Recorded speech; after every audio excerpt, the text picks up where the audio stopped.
Hi అండి. Hi friends, నేను doctor Arvind గాంధ్రా. ఈరోజు మనము మాట్లాడుకుపోయే టాపిక్, చర్చించుకోబోయే టాపిక్ వచ్చేసి మనకి నీ రీప్లేస్మెంట్. అంటే వెరీ కామన్లీ యూజ్డ్ పదం ఇది. అండ్ ప్రజలకు కూడా చాలా ఇన్ఫర్మేషన్ ఆల్రెడీ ఉంటుంది. సో ఇందులో కొన్ని డౌట్స్ తోటి పేషెంట్స్ కామన్గా మన దగ్గరికి వచ్చి జరుగుతూ ఉంటుంది. అందుకని చెప్పి ఈ వీడియో చేస్తున్నానండి. ఇప్పుడు టోటల్ నీ రీప్లేస్మెంట్, టీకేఆర్ అంటే టోటల్ నీ రీప్లేస్మెంట్. అది చెప్పినంత పెద్ద పదం ఏదైతే ఉన్నదో చేసేటప్పుడు అంత పెద్దది కాదండి. సర్జరీ చాలా చిన్న ఆపరేషనే. దీనికి జనరల్ గా మనకి 2-3 అబ్స్టకిల్సే ఉంటాయండి. అందులో మనం చేసేది కూడా జనరల్లీ 50+ ఏజ్ వాళ్ళకే చేస్తాము. కాబట్టి వాళ్ళ హార్ట్ ఇష్యూస్ ఏమైనా ఉన్నాయా అనేది ఒకటి చెక్ చేసుకుంటాం. చాలా మంది సార్ దీనికి ఏమేమి డేంజర్స్ ఉంటాయి, ఏంటి సార్ దీనికి అని అడుగుతూ ఉంటారు. ఎక్కువ మటుకు మనకి మన శత్రువులు రెండండి. ఒకటి ఈ గుండె ఎలా కొట్టుకుంటుంది, దాని కండిషన్ ఎలా ఉంది సర్జరీ చేసేటప్పుడు అనేది చాలా ఇంపార్టెంట్ అండి. ఎందుకు అంటే ఈ టోటల్ నీ రిప్లేస్మెంట్ కి గుండెకి చాలా అన్యోన్యత సంబంధం ఉంటుంది.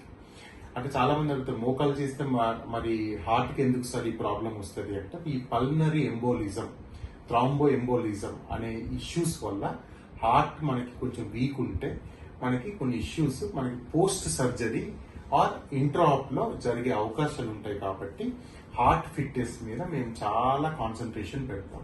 సో ఇదొకటి మనకి డేంజర్. రెండవది డయాబెటిక్స్ అని అంటాం. షుగర్ పేషెంట్స్, చాలా మంది షుగర్ పేషెంట్స్ ఉంటారు. మేము షుగర్ ని కంట్రోల్ చేస్తాము.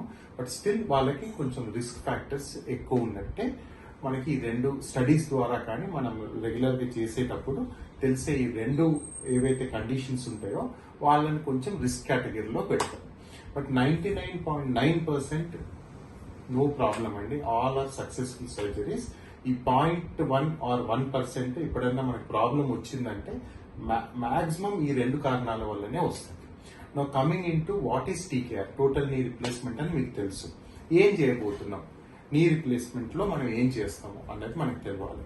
ఇప్పుడు మీరు ఇలా చూస్తుంటే దీన్ని ఇది క్వాడ్రిసెప్స్ మజిల్ అంటామండి, ఇది పటెల్లార్ టెండాన్ అంటాం. దానికి మనకి పటెల్లా బోన్ అనేది అటాచ్డ్ అయి ఉంటుంది. This is liver arm mechanism అంటాం. మనం కాళ్ళు మడుచుకున్నప్పుడు కానీ స్ట్రైట్ చేసేటప్పుడు కానీ ఈ ఎక్స్టెన్సార్ మెకానిజం వల్ల మనకి కాళ్ళు మర్చుడు, కాళ్ళు స్ట్రైట్ చేసుడు లాంటివి జరుగుతూ ఉంటుంది.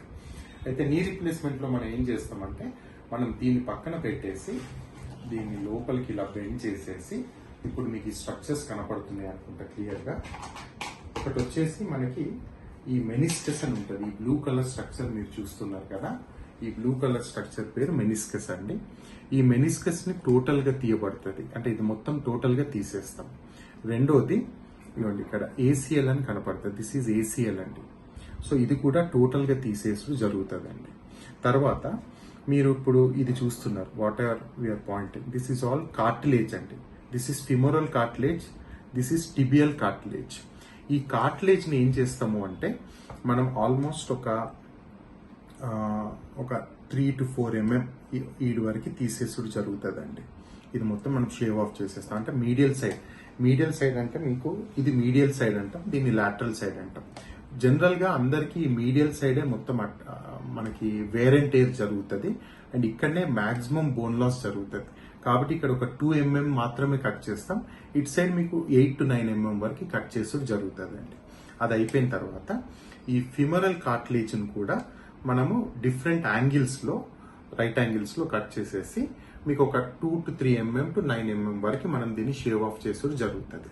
దాన్ని షేవ్ ఆఫ్ చేసిన తర్వాత దాని ప్లేస్ లో మనం ఇట్లా ఇంప్లాంట్స్ కూర్చోపెడతామండి. పైన కింద ఇంప్లాంట్స్ కూర్చోపెట్టి మధ్యలో మనకి ప్లాస్టిక్ అనే మెటీరియల్ తోటి, ఇది మెటలే, ఇది మెటలే, సో దీని మధ్యలో ప్లాస్టిక్ ఉంటుంది. సో దీన్ని మనం జనరల్ గా టీకేఆర్ అని మనం చెప్తాం. నేను మీకు పాత వీడియోలో సర్జరీ చేసేటప్పుడు కూడా ఒక వీడియో పెట్టానండి. అందులో మీకు ఇంకా క్లియర్ గా ఎక్స్ప్లెనేషన్ దొరుకుతుందండి. Thank you.